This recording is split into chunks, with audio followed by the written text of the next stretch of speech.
Good afternoon and welcome to our webinar. Hall Benefits Law is sponsoring this webinar called Designed to Win, Executive Compensation Plans that Create Performance, Loyalty, and Growth. Welcome to all of our attendees. I wanted to take a brief moment and introduce our speakers today. First of all, and this is the order in which our speakers will be presenting, Ann Tyler Hall is the founding attorney and principal here at the firm.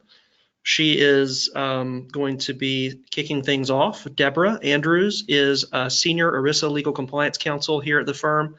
And then we'll hear from Charlene Barnwell, who is also senior ERISA legal compliance counsel here at the firm. My name is David Hall. I'm the firm manager at Hall Benefits Law.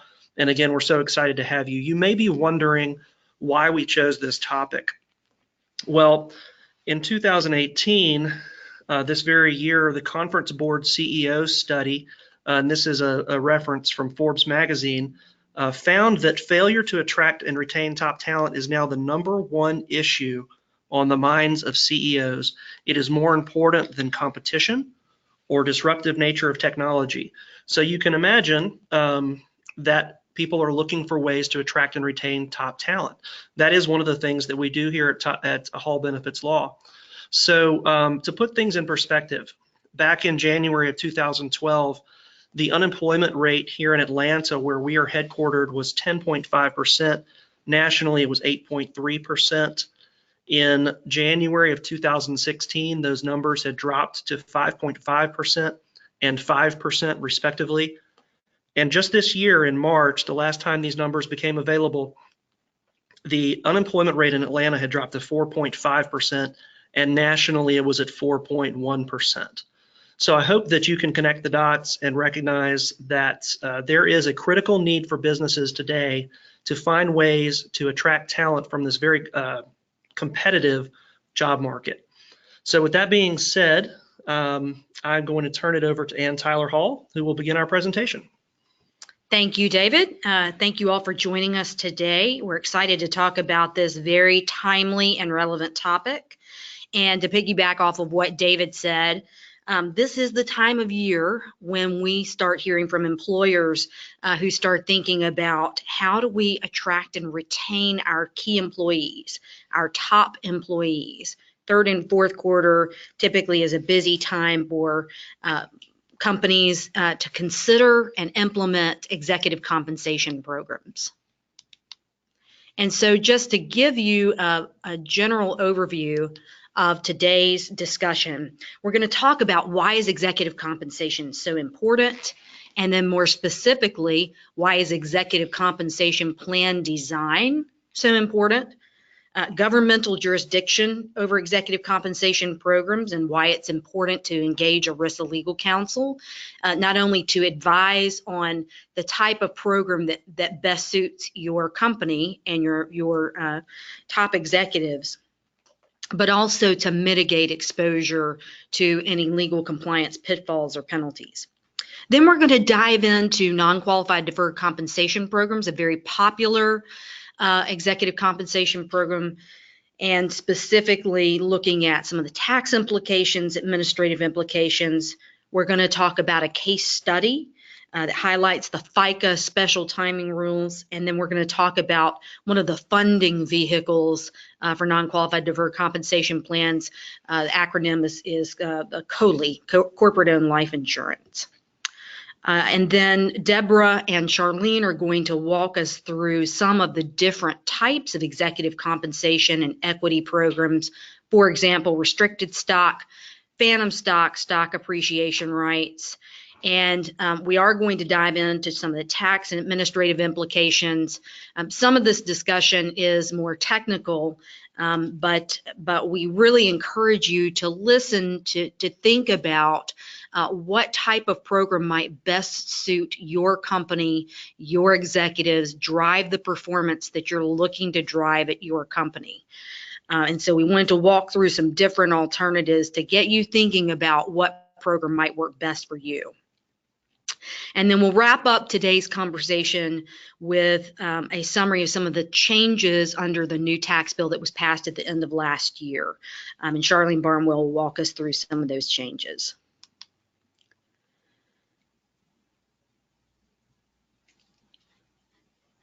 We will then, at the end of this session, we will have a Q&A session. And so please, if you have a question as we're going through this subject matter, please do feel free to write in your question, and we would be happy to answer that. We are going to reserve questions for the end of the presentation. We're hoping to have a good 10 to 15 minutes for question and answer session, and we welcome your questions. So please, as we're going through this, if you have a question, please ask it. Before we jump into this first substantive slide, I wanted to just talk generally about what is executive compensation. What are we talking about when we say executive compensation? So from our angle, we define executive compensation as pay for certain C-suite, key employees, a select group of management or highly compensated employees. So these are generally leadership positions. And it's pay for these individuals that is tied directly to performance. And we'll talk about this in a minute, but it can be tied to company performance, individual performance, or both. And so typically the way that an executive compensation program works is that the better that the company performs or the individual performs, the more pay or compensation that the executive earns. So that's what we're talking about with respect to executive compensation. There are generally different ways to compensate your executives, and we're going to delineate some of those different programs. That's what we're talking about, pay for your leadership, and it's tied to performance.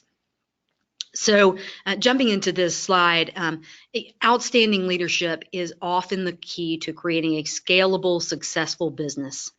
And this is becoming more and more evident. We'll talk about a survey in a minute. But recruiting and retaining great leadership is critical to a company's success. And a competitive executive compensation plan plays an important role in that process. So when we think about executive compensation, it is part of a bigger compensation package picture, which includes base salary, short-term incentives. We think of these as, for instance, annual bonuses, and then the long-term incentives. This is where we think of executive compensation paid to executives and leadership, employees in leadership, tied to performance. Also in a benefits and comp package, there are benefits. So this includes qualified retirement plans, vacation days, and insurance. So our focus really, though, is going to be on the sub part of this benefits and compensation package and the long-term incentives, and thinking through those types of programs. And when we're helping companies design executive compensation programs, we often do ask, because it's important for us to understand where this will fit in the landscape of the benefits and comp program for the executive. So we often look at what is the salary, what are the other short-term incentives and benefits that you're offering your executives, and looking at then how we can fit in a long-term incentive program or an executive compensation program within the comp and benefits package that already exists. And so because key employees, leadership can have a huge influence on company success, it's important to highlight that while a robust and well-designed executive compensation program can really drive performance, the opposite is also true. So an improperly designed executive compensation program may have the potential to cost shareholders dearly. So you want to make sure that you're engaging counsel. This is another reason why it's so important to have ERISA legal counsel to guide you through this process. We have a lot of companies that have come to us with a specific plan design that they've decided, an executive compensation plan design that they've decided, hey, we've heard that this does a great job at driving performance, and this is what we want to put in place. And the first question we ask is, well, drive performance for what? And for which company? And does that company look the same as your company? And so we really try to dig in and learn more about a company and make sure that the executive compensation program is designed to drive performance and to satisfy the primary objectives of the company. And different executive compensation programs work differently for different companies. And so it's important that you have an individually designed, customized executive compensation program. And the program can be designed to incent company performance, individual performance, loyalty to the company, or all of the above. But again, it's so important to have a contemplated process when you're first considering what type of executive compensation program to put in place, because I will say that we have also had companies that have come to us and have put in place an executive compensation program without a whole lot of forethought about the long-term success of this program and the metrics and the performance that they wanted to drive. And essentially what we've had to do is redesign the program, deconstruct and then redesign the executive compensation program. So what we try to do here at Hall Benefits Law is have a contemplative discussion from the onset so that we get the plan design right at the onset. And then just to highlight, the Sullivan Kotter survey from 2017 drew from 2,000 organizations representing nearly 30,000 executives and managers. Some key takeaways from this: executives with skills to lead transformation face greater demand. No groundbreaking evidence there, but an important reminder is that those who are in leadership and can lead transformation in a company face great demand. The other key finding from the Sullivan Kotter survey noted that long-term incentive plans are becoming more and more prevalent. And so companies are seeing these types of long-term incentive programs, executive compensation programs, being key to attract and retain top employees. So we've talked about why executive compensation programs are so important to drive company performance. But let's drill down just a minute on executive compensation plan design. So for instance, when a company comes to us and we've collaborated upon the best program for the company, then we drill down into the specific plan design considerations. So for instance, for your company, who will be eligible to participate in the plan? Is it going to be more of a broad-based program? Are you going to have 5 to 10 employees participating, or is it just 1 or 2 key employees? What are the criteria to be eligible for the award? Cliff or graded vesting. So will the vesting, will the executive not be vested until they've been at a company, for instance, 5 years? We call this cliff vesting. Or will they vest incrementally over 5 years, for instance 20% vesting each year? And then will the plan provide for dividends so that the individual is being paid out incrementally over the years? We typically do advise companies to consider including in an executive compensation award that those awards will be forfeitable if the executive is terminated for cause, and we usually match that up to the definition in the employment agreement. Also, what are some distributable events? We often advise companies to consider making awards, at least part of the award, payable if someone, through no fault of their own, becomes disabled, or the company sold, or there's some unforeseeable emergency.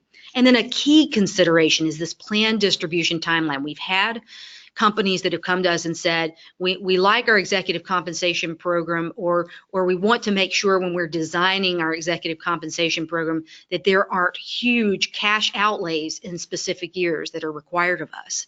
And so we contemplate doing, for example, a 5-year installment payment of an award under a plan. So once the individual is vested, it's paid out over a 5-year period versus the company being required to have the cash available to pay the entire amount upfront in the first year after the individual is vested in the award.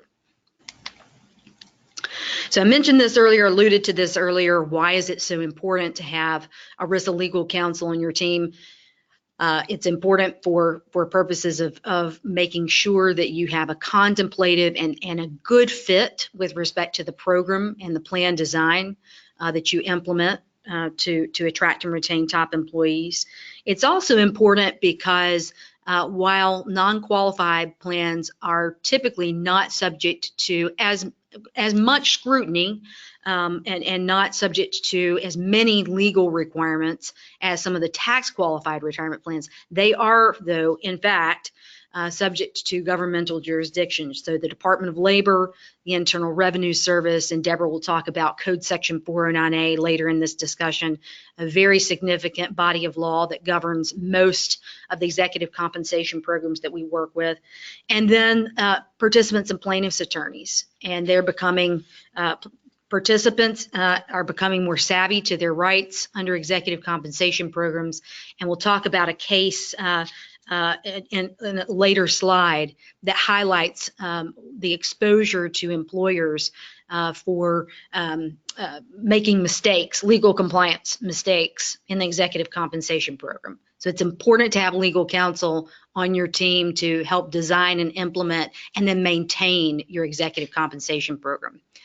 So we're going to dive in just briefly to non-qualified deferred compensation programs. These are a very popular vehicle, attractive option for employers who wish to make up for limits that exist on tax qualified retirement plans.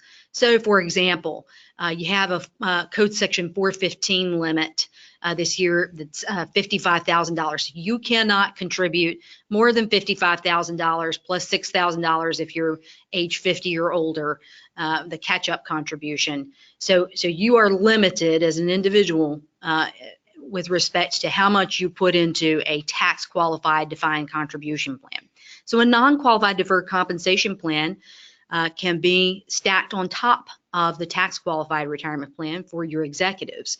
And therein, in the non-qualified deferred compensation program, you're not subject to those same deferral limits and the non-discrimination testing requirements that typically apply to a 401k plan do not apply to non-qualified deferred compensation programs. Some other features of the non-qualified deferred compensation program include that the executives are allowed to defer on a pre-tax basis. So there's an advantage to the executives. One of the drawbacks of non-qualified deferred compensation programs is that they are an unsecured promise to pay by the employer. What does that mean? So if an employer goes bankrupt, the assets that have been set aside to pay these benefits under the non-qualified deferred compensation program are not protected. And so a creditor may have first right to the assets. We have not seen this. This is a very unique situation in which an employer would be in a bankruptcy situation and the executive would lose their right to the non-qualified deferred compensation plan benefits, but it is a possibility. Not likely, but a possibility. Okay, some of the tax implications for employers under a non-qualified deferred compensation program. Compensation is not deductible when deferred. So the tax benefits that employers realize under a tax qualified plan are not available under a non-qualified deferred compensation program. The benefits are deductible when they're paid to the employee, and gains on trust assets are taxable to the corporation in the same manner as if held directly by the company. So not the tax advantages that we see under a tax qualified retirement plan, for instance, a 401k plan. Implications for the employee. The employee generally is not subject to income tax until distribution. But upon distribution, the non-qualified deferred compensation program benefits are taxed at ordinary income tax rates.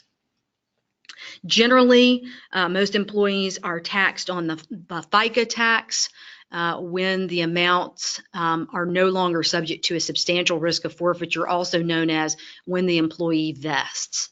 They are then subject to FICA tax, and we often have to have discussions with employers about how to time the payment under the plan so that the individual is not paying responsible for paying a significant tax amount without getting a payment under the plan. Another plan design consideration that's important. So we alluded to this earlier, the importance of having legal counsel, and an example here, a case study of why it's so important, A, for an employer to have legal counsel design the plan, and B, for the employer to have legal counsel to help them maintain and understand the rules that apply to a non-qualified deferred compensation program. So this is an example case from 2015. An executive participated in the company's non-qualified deferred compensation plan. And the employer did not notify the employees, the executives that were participating in this plan, about the special FICA timing rule. And what the special FICA timing rule says, and I'll just flip to the next slide because it describes it in the second bullet.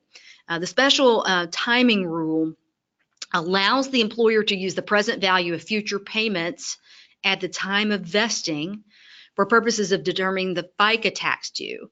And so the employer did not tell the executives about this opportunity. They did not pay the FICA tax after they vested. And so the result of that was that the employer said, well, sorry, we didn't tell you about the special FICA timing rule, and now you're going to have to pay the FICA taxes, and we're going to deduct that from your payments under the plan. And so one of the executives said, not so fast, that's not fair, and sued the employer. And the court came back and said that nothing necessarily mandated the use of the special timing rule, but the failure to take advantage of the special timing rule in this case resulted in higher taxes to the executive. And then the key point here in the last bullet, thought was very interesting takeaway, and it highlights again why it's so important to have counsel to help design the plan and advise on compliance with the legal requirements. The court found that while the employer did not explicitly violate federal law, it violated the provisions of the plan, because the plan stated that it would that it had control, that the employer had control over the executive's funds, and required the employer to properly handle tax withholding from those funds. And the court presumed that the employer should have let the employee, or the executive here, know about the special timing rule, and he would have been responsible for a much lower tax burden if he'd taken advantage of the special timing rule. So this highlights the importance of knowing your plan documents and knowing the nuances of the special timing rule, for instance, and other legal compliance requirements.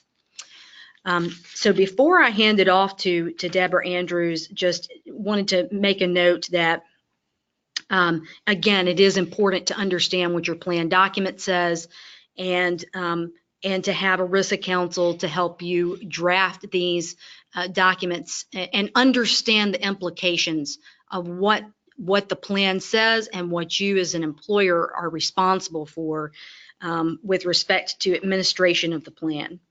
And so I'm going to turn this over to Deborah Andrews, who's going to talk in more depth about Code Section 409A and some of the different executive compensation programs that we mentioned in the discussion outline to consider. Again, if your company has not yet implemented a program, or if you have a program in place that may need some redesign guidance. So with that, I will hand it over to Deborah Andrews. Great. Thank you, Ann Tyler. As Ann Tyler previously indicated, corporate-owned life insurance can be a great way to fund your non-qualified deferred comp plan. As the name implies, it is a cash value life insurance policy that's owned by the employer on the life of one or more of its executives. The employer owns the policy and pays the premiums. However, the premiums are not going to be tax deductible for the employer because it's really considered an investment. And if it's structured correctly, the cash value that accumulates under the policy is not taxable as it accumulates, and the death benefits are going to be tax-free to the employer when they receive the death proceeds. So one way to fund the non-qualified plan, one way to fund the non-qualified plan is for the employer to borrow against the cash surrender value that is accumulated, or just withdraw the cash surrender value, or just use the death proceeds to pay the benefits under the plan. And although the premiums are not going to be tax deductible for the employer, in general, the amounts that are going to be payable under the non-qualified plan are going to be deductible as compensation when it's paid out to the executive. Okay. Now that we've discussed a little bit as to how to fund non-qualified plans, I want to talk a little bit about the rule that governs those plans, Code Section 409A. Section 409A was enacted to basically help prevent the manipulation of the timing of when deferred compensation was paid. It generally applies to compensation arrangements other than qualified plans in which the right to compensation is going to be earned in 1 year and is paid in a future year.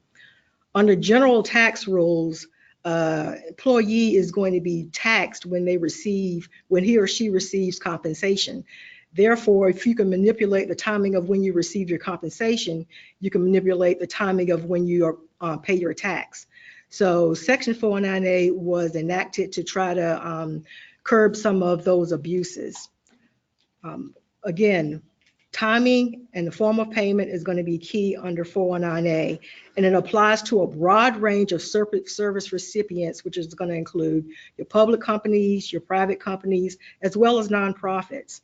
And service providers are generally employees, but they can also include directors and certain types of independent contractors. There are various requirements and restrictions under the Section 409A rules, and I have those listed on the slide, but I really want to focus on 2 key requirements of 409A. And one requirement deals with when payments are allowed to be paid under the plan or distribution events. Under 409A, there are certain events such as separation of service, death, disability, change in control, fixed time, or pursuant to unforeseeable emergency as to when payments under a 409A plan or non-qualified plan that's subject to 409A can be paid. And what makes 409A so complicated is 409A provides its own definitions as to what it deems these distribution events to be. Another key requirement of 409A is what must be in the actual plan document. And material terms of the arrangements must be written in the plan document, such as the amount of the deferred compensation or formula for determining the amount, as well as the time and the form of payment. For example, is the payment going to be upon a separation of service? Is the payment going to be in lump sum, or is it going to be payable in installments over a period of time? Just also want to mention that in addition to the written plan requirements, there's also an operational compliance, meaning that once those terms are fixed in the written plan document, then the parties or the plan must operate in compliance with the terms of the plan, and also the terms of Section 409, the terms of the Section 409A rules.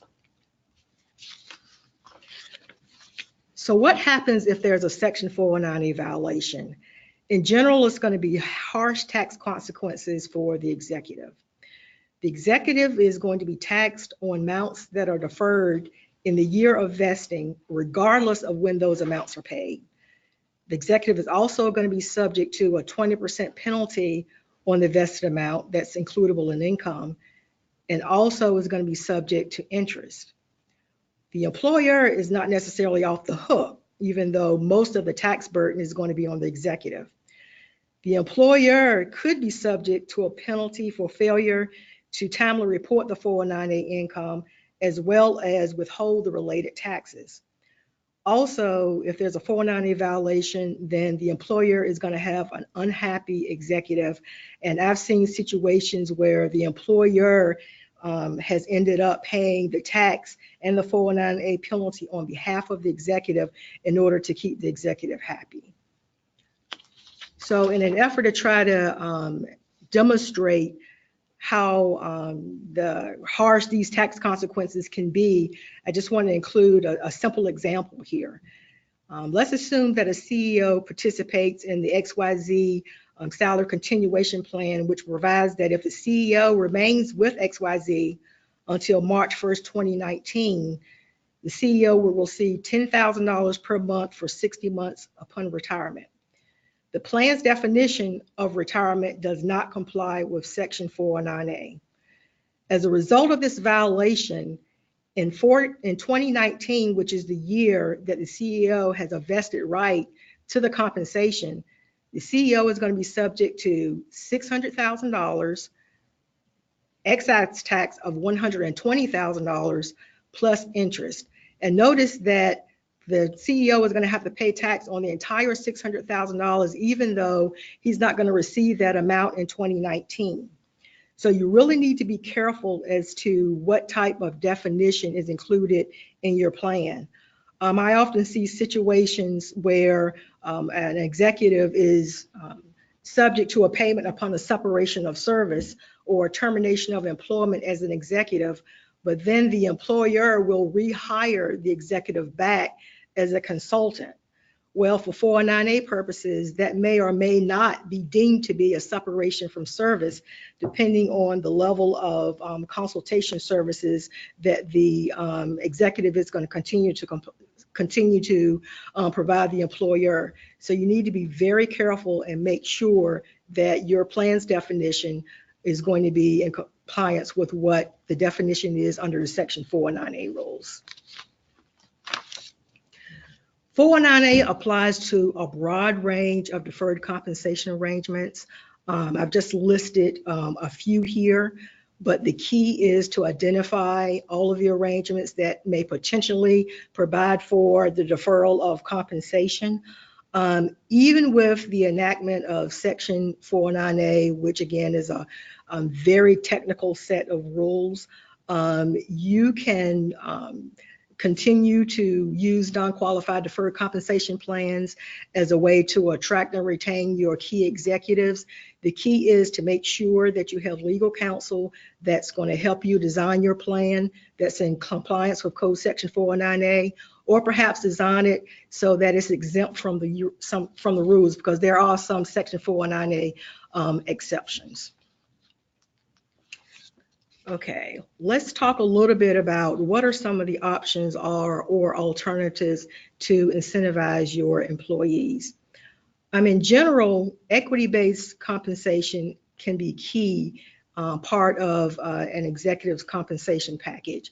And there are generally two types of equity-based awards. And I've listed a few types of awards that we're going to talk about later. One type of equity-based award are going to be those awards that provide the executive with the appreciation and value of the underlying equity from one point in time to another. This is otherwise known as the spread. Another type of award is going to provide the executive with the underlying value of the equity at a fixed point in time. And awards can be made in cash, stock, or a combination of both. There are going to be several factors that you're going to base your decision on what type of award or what type of equity arrangement is going to be the best for both you and your executive. And those factors can include what type of business are you? Are you a public company? Are you a private company?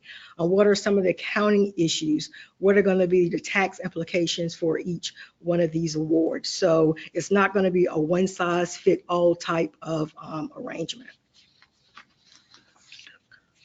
All right, let's talk a little bit about restricted stock. Restricted stock is an outright grant of stock that's issued at no cost or usually nominal cost. It can be a great way to attract and retain your employees.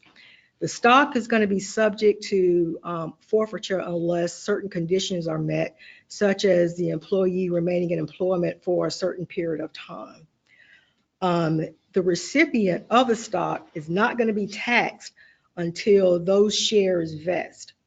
However, the employee or the executive can make a special tax election to accelerate the vesting of that stock to the time the award is granted so that the executive will be taxed immediately on the grant date. Well, this can be a great tax benefit for the executive, especially if that stock is going to is predicted to appreciate in value, because the executive is going to be immediately taxed at ordinary income tax rates as compensation. And once the executive makes that election, then it's going to cut off the compensation element of that arrangement, and any future growth in the stock is going to be later taxed at capital gains when that stock is sold. And the employer is going to be entitled to a deduction when the employee includes the compensation element of the arrangement in income. Okay, what are some of the advantages and disadvantages of restricted stock? Well, one advantage is the employee is going to enjoy the economic benefit of ownership, such as dividend rights and voting rights. And also a potential benefit for the employee is that the employee, if the employee makes the 83B election, he or she may be able to convert ordinary income to capital gains. And capital gains rate is going to basically provide a better tax income in general for the executive. Benefit for the employer is the employer is not going to have to use cash to benefit his employee. And another great benefit of restricted stock is it's not going to be subject to the complicated rules of Section 409A.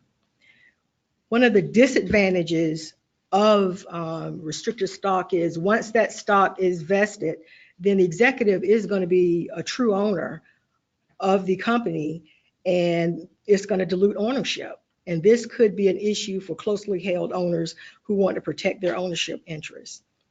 The restricted stock can be detrimental for tax purposes to the employee, especially if they don't have the cash to pay the tax on the value of the stock.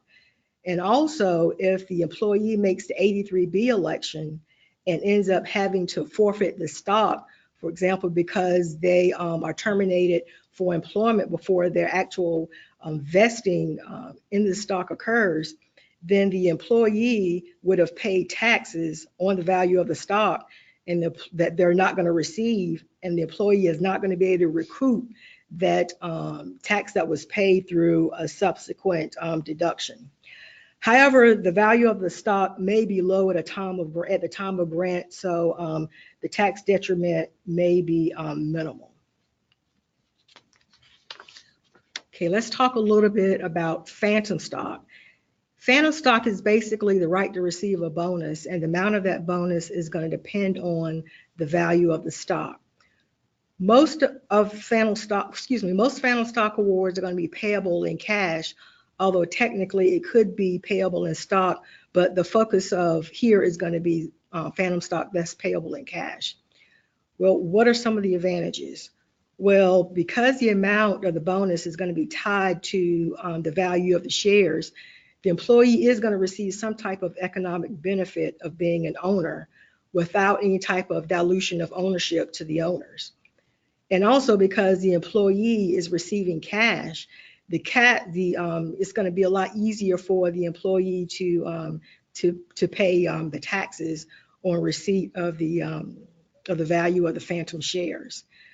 The disadvantage is because the award is payable in cash, the employer is going to need adequate funding in order to fund this benefit. And also, depending on the terms of the phantom stock arrangement, Section 409A could apply to the award. All right, let's switch to stock appreciation rights. This is generally the right to receive an amount that's equal to the difference between the value of the shares on the date of grant and the value of the shares when exercised. Stock appreciation rights can be payable in cash, stock, or a combination of both, but most of the time it's going to be paid in cash. This can really incentivize your employees because they're only going to be rewarded if there's an increase in the stock. If the stock value declines, then the employee is not going to receive anything, which I guess that can also be a double-edged sword, because if the stock doesn't appreciate, then the employee may not have an incentive to remain employed. But if the stock does increase, then there's going to be an incentive there for the employee. Another advantage is that if the award is payable in cash, it's not, again, going to be a dilution of ownership for the owners. And what's also key to stock appreciation rights is, as long as the stock appreciation right is issued at fair market value, or is determined based on the fair market value of the underlying stock, then in general 409A is not going to apply. Some of the disadvantages, again, as I previously mentioned, if the stock doesn't decrease, if the stock decreases in value, then it's not going to provide any incentive for the employee. Also, if the stock appreciation right is payable in cash, the employer is going to need cash flow to fund the benefit. If it's payable in stock, then it is going to provide some type of dilution of ownership for the employer. So now I'm going to turn it over to Charlene, who is going to talk a little bit about long-term incentive plans. Thank you, Deborah. And so I'm going to go back and remind you about Deborah's last a couple of slides ago. She mentioned alternatives to incentivize employees. What are some other incentivized plans that employers can actually use? The next couple of slides, we would talk about long-term incentive plans, capital interests, and profit interests. In regards to the long-term incentive plan, most people commonly heard of them called LTIP plans. It's a reward system designed to improve employees' long-term performance by providing an incentive that may not be tied to the company's shared price. As Deborah mentioned, cash, stock, or both. These plans generally comprise of the largest component of executive pay, typically over 60% for the median S&P 500 companies. As you recall, Ann mentioned earlier that these long-term incentive plans are more prevalent and basically do help to attract and retain key employees. The purpose of the long-term incentive is to reward executives for achievement of the company's strategic objectives that will maximize shareholder value. These may be provided in the form of stock-based compensation, such as stock options, restricted stock, performance share, cash, or stock seller performance units, as Deborah mentioned earlier. Usually, long-term incentives are a mix of equity types and may include a cash component. The performance period for a long-term incentive typically runs between 3 and 5 years, with the executives not receiving any pay from the incentive until the end of the performance period. Long-term incentive goals vary by company, but most prevalent are focused on 1, total return to shareholders, operational measures such as earnings per share, and 3, return measures such as return on assets. Like annual incentives, long-term incentive plans are typically structured in targeted level performances. Employer considerations, again, with regards to long-term incentive plans, before we go back, go to profit interests, are really that it's ease in administration and there's no ownership rights for employees. Profit interests. Profit interest is an equity right in a partnership that only entitles the holder to future profits and appreciations of the partnership interests. Let's walk through this example. Meg is an employee of D&F Partnership. D&F Partnership's new assets are valued at $100 at the time Meg is granted a 10% profit interest. All future profits and growth in value of D&F Partnership above $100 would be allocated 10% to Meg. If D&F Partnership liquidates the day after Meg receives her profits interest, she gets nothing. If, however, D&F Partnership sells its assets at a later time for $200, then Meg would receive $10. As you can see, on an employer perspective, profit interest recipients only share in future profits and appreciation. So the grant of profit interest allows that recipient to fully participate in the partnership, but the benefit for other members are that the original members retain full value of the LLC or partnership created prior to the grant of the profit interest. Employee consideration, no tax. The grant of profit interest should not result in any taxable income to the recipient. The recipient do not pay any exercise price. This means the price per share at which the owner of a traded option is entitled to buy or sell the underlying security. So in this case, the recipient do not pay any exercise price to obtain the equity interest. If, however, the employee makes what we call under Internal Revenue Code section 83B election, the profit interest may obtain capital gain treatment.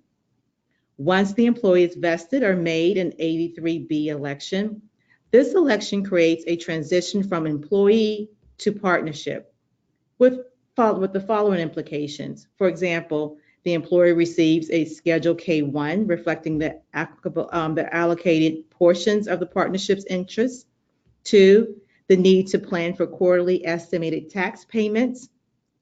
3, subject to self-employment tax rules in Code Section 1401, certain fringe benefits are taxable, such as group term life insurances, including insurance premiums paid by the partnership and taxable compensation under 707C.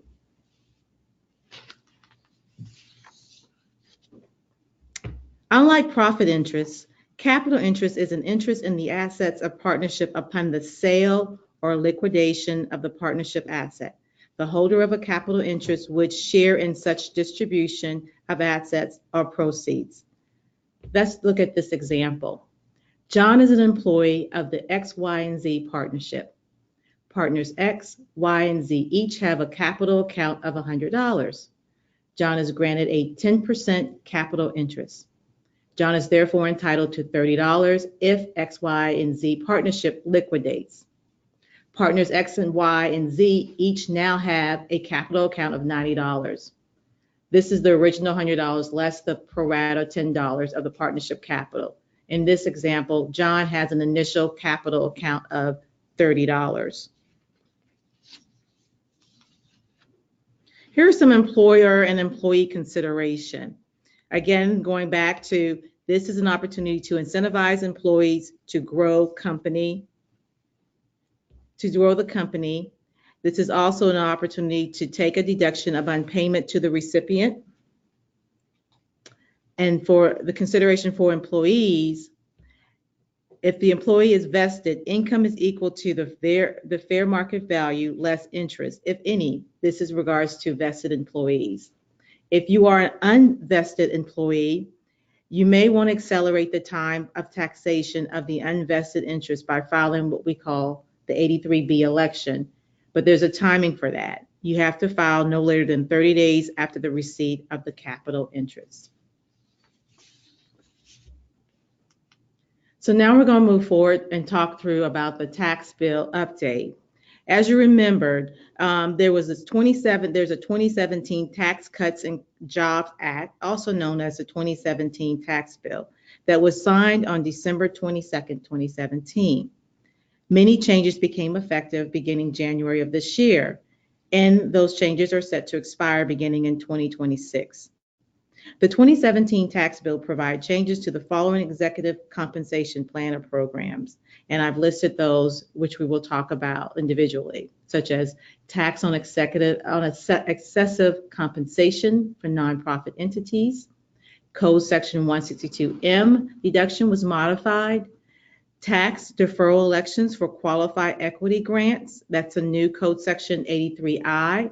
And there are other Tax Act effects on employee benefits, and we'll touch base on a couple of those other tax implications. And certainly regulations in the Joint Committee reports are still expecting to add additional detail over the next couple of months in regards to the new tax bill. More details to come.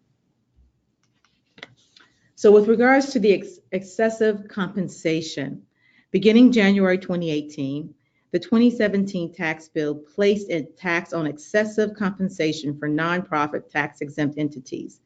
And those entities include political subdivision, the political organizations, and governmental entities. What does this mean? This new law places a 21% excise tax on compensation in excess of $1 million paid to any of its five highest paid executives. Prior law before the tax reform legislation states as long as the compensation was reasonable, no excise tax on executive compensation in excess of $1 million would apply. This tax does not include amounts designated as Roth contributions, payment to tax-qualified retirement plans, nor amounts that are excludable from the executive's gross income. The whole intent behind this tax was to put tax-exempt organizations in the same position as publicly held for-profit companies, which cannot deduct excess compensation and golden parachute payments paid to their covered employees. So what should a tax-exempt nonprofit board have to do? Well, we strongly encourage, certainly you consult with your ERISA counsel, but work with your compliance counsel to review compensation agreements. And maybe you have to look back at any recently terminated employees in 2018 to ensure compliance. The next change included the modification to Code Section 162M. Prior law before tax reform legislation, that $1 million deduction limitation did not apply to certain performance-based compensation and commission.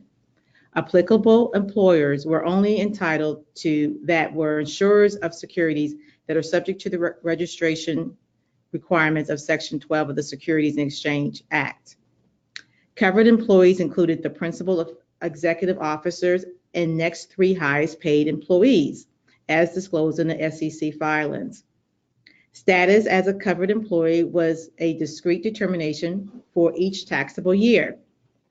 Effective tax years now beginning on January 1, 2018 or later, tax reform legislation modified those rules to now repeal the performance-based compensation and commission exceptions to Section 162M, $1 million deduction limitation.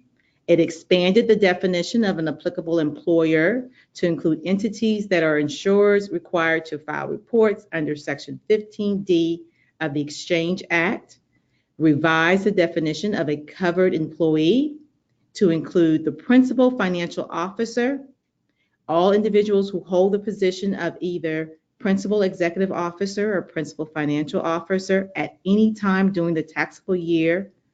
Covered employees include officers whose total compensation is required to be disclosed to the shareholder by reason of them being among the three highest paid officers. This is not an operational change, but conforms the statute to IRS Notice 2007-49. And the covered employee definition was also expanded for publicly held corporation. That is not required to file a proxy statement. Covered employees are determined as if these rules apply. So once a covered employee is always a covered employee. So under 162M, it's been modified to provide that an individual who is a covered employee for any taxable year beginning after December 31st, 2016, will continue to be a covered employee for all subsequent taxable years, including years after the death of the individual. Qualified equity grants. This is the new Code Section 83I that was added, allows private companies to offer employees opportunities to defer income tax inclusion on stock options and restricted stock units for up to 5 years. The new Section 83I permits eligible private corporations to adopt qualified equity grant plans for issuing stock options, restricted stock, as I mentioned earlier.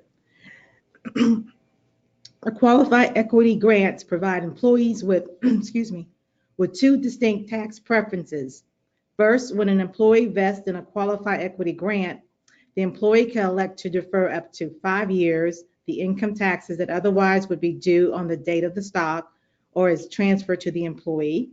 Second, when an employee makes a Code Section 83I deferral election, the deferral stock, meaning stock that is taxed pursuant to the tax deferral provision of the Code Section 83I, begins its holding period for long-term capital gain tax treatment on the date this qualified stock is transferred to the employee, even though the employee will not pay taxes on the value of the qualified stock for up to 5 years. The employer must have a written plan document under this code section 83I, in which at least 80% of the employees are granted qualified stock options or restricted stock units. IRC section 83I is not available to 1% owners, current or former CEO and CFOs, including their family members, or any individual who was one of the 4 highest paid executives during the tax year. Although there are exemptions from the code section 409A in the 83 subsection I, we do strongly encourage that you engage counsel to review your executive compensation plans to ensure compliance. And other Tax Act effects on employee benefits. I have them listed here on the screen, but specifically with regards to retirement plans, some of the changes included Roth conversion reclassifications and extension of qualified loan repayments as another example. Under the extension of qualified loan repayment, the old law stated that if a participant has an outstanding loan balance in a qualified retirement plan, 403B or 457B, the time of the plan's termination or because of a default on the loan repayment term due to employee separation from service, the plan could treat the education to the benefit due to the outstanding loan balance as a loan offset amount. The new law, instead of the 60 days, the taxpayer now has until his or her tax return plus an extension for the year in which the distribution that included the loan offset amount occurred. This is only allowed when the loan default was due to termination of the plan or failure to meet the loan repayment requirements due to separation from service. I also wanted to remind you, in which many of you already probably know, but under the Affordable Care Act, the 2017 tax bill also eliminated the ACA individual mandate beginning tax year 2019 for tax return filed in 2020. Taxpayers will continue to receive Form 1095A, 1095B, and 1095C with information about their benefit coverage. Please keep those forms with your tax returns. So now that we have concluded our presentation, I will hand it over to David Hall to facilitate our Q&A session. David? Thanks, Charlene. We are running a little short on time. Thank you, everyone, for your attention. We do have a couple of questions, one of which is simply, may I have a copy of the presentation? And we are going to be connecting each of you with a copy of the presentation today. We will also be pushing this webinar out over our social media, and it will be available shortly on the resource page of our website. But one question, and this is directed to Deborah, can the employer pay the employee before the payment is otherwise due under the compensation plan? Generally, no, if the arrangement is subject to 409A. A lot of times employers want the discretion to either accelerate or defer the payment once it's fixed in the document. But because of 409A, you're generally stuck, or there are several restrictions on your ability to change the time and the form of payment once it's fixed. What we try to do is you're not necessarily stuck with one type of distribution event. You can provide for alternative distribution or payment events in the document. So for example, payment doesn't necessarily have to be just upon a separation of service, but you can provide alternative payment events like upon death, disability, a change in control, and provide that payment will be made upon the earlier of those 3 payment events. So that's why it's important to make sure that you have counsel to help you design the documents in the beginning, because once those terms are fixed in the document, if that document or if the arrangement is subject to 409A, it's going to be very difficult to change the timing and the form of those payments. Okay, Deborah, thank you. Again, thank you to each of you who attended today's presentation. If there are additional questions, please submit those questions directly to me at dhall@hallbenefitslaw.com. I'll also leave the presentation running for a few minutes if you'd like to submit your question via the GoToMeeting portal. If that's easier for you, feel free to do that, and we will reach out to you individually to try to answer your question. Thank you for your attention. I just wanted to remind you as well that we are all about practicing proactive ERISA legal compliance here at Hall Benefits Law. You can follow us on Facebook, Twitter, LinkedIn, and YouTube. At Hall Benefits Law is our handle on Twitter. To receive our monthly HR alerts, it's as simple as going to the homepage of our website and signing up for that newsletter. We appreciate your attention, and we hope you'll attend our next webinar. Thank you.